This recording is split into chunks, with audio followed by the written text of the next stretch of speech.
सिंधू मां इरफान जूं हॾियूं ऐं पिंजरो मिलियो। उन जे जिस्म ते का बि कपिड़े जी लीड़ चुंबड़ियल न हुई। कंध खां मथे वारो हिसो ग़ाइबु हुयो। उहो सभु कुझु कंहिं ऐं कीअं कयो? मुश्ताक टांवरी। सिंध में 80 खां 90 वारो ॾहाको क़ौम परस्ती जे उरूज वारो वक़्तु हुयो। उन ॾहाके में साईं जीएम सैद जी अॻुवाणी में सिंध क़ौमी इतिहाद जुड़ियो, जंहिं सिंध जे नंगनि ऐं दंगनि जी हिफ़ाज़त लाइ मुनज़िम जदोजहद कई। उहा ॿी ॻाल्हि आहे जो किन पंहिंजनि जे प्रकारनि जे करे सिंध जो उहो पुख़्तो ऐं मुनज़िम इतिहाद घणो वक़्तु जटा न करे सघियो। पर हैदराबाद ऐं कराची में ॿोली जे फ़साद ऐं सिंध में बिहारियुनि खे अचण खां रोकण ऐं ॿियनि क़ौमी मक़सदनि में उन इतिहाद भरपूर किरदारु अदा कयो।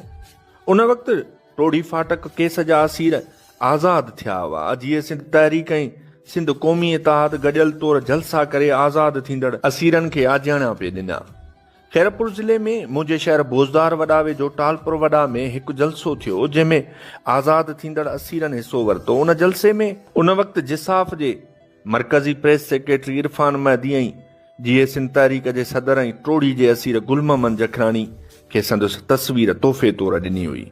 उन जलसे में इरफान महदी जी तक़रीर सभिनी खां मुनफ़रद हुई ऐं जॾहिं इरफान स्टेज तां ॻाल्हाए पियो त राति जे वॻड़े में हर पासे शांति छायल हुई। ईअं पिए लॻो ॼण सिंध जो ॾाहो सियासतदान अब्दुल वाहिद आरीसर जवान थी तक़रीर कंदो हुजे।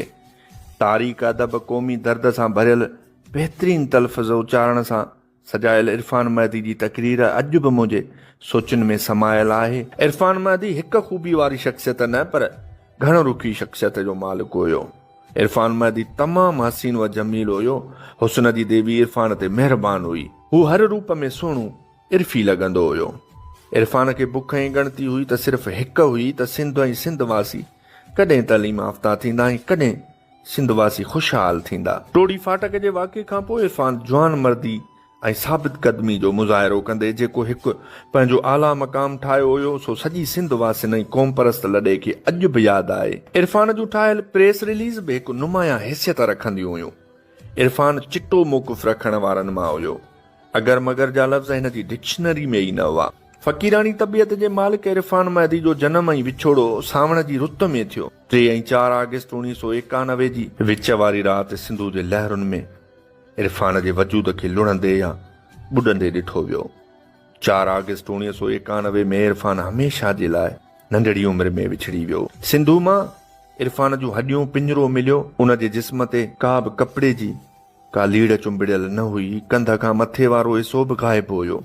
उहो सभु कुझु कंहिं ऐं कीअं कयो, उन माजरा खे बि को सुलझाए न सघियो आहे। इरफान जो लाश वसूल करण खां पोइ अञा ताईं घणा सवाल हुआ जेके जवाब लहणनि पिया, जिन जा जवाब अञा ताईं को बि न ॾेई सघियो आहे। सिंधु दरिया जे कप ते वाक़े खॾे खतूरी क़ब्रिस्तान में संदसि आख़िरी आरामगाह आहे।